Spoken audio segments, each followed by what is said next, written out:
for the first time in 18 years or more, there are serious prospects of an eventual peace agreement emerging from the talks that have resumed between the US and the Afghan Taliban. So I'm cautiously optimistic that these resumed talks will lead to a negotiated end eventually of the long Afghan conflict.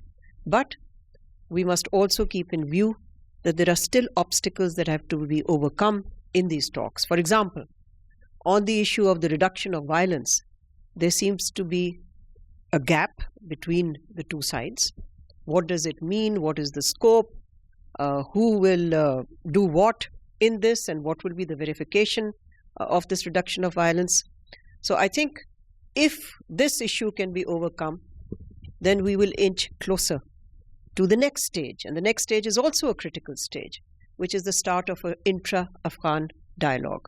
That is critical because it is the Afghans themselves who have to eventually decide how they wish to be governed in the future and how this war has to be brought to an end. So I think we are looking at a much brighter prospects for an end to the conflict. And as you know, Pakistan has for 18 years plus always said that there is only one way to end this war, and that is a negotiated end to this conflict. It is US policy that changed, and Pakistan, of course, welcomed this change in US policy, and we played a role to try to facilitate these talks. But ultimately, it is up to the main parties to the conflict.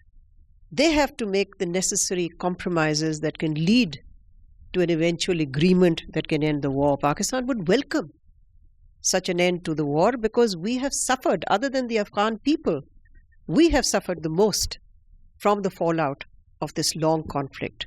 So we would welcome an agreement that leads to peace and security for the region, for our border, for Pakistan, and of course the Afghan people look forward to the dividends of peace.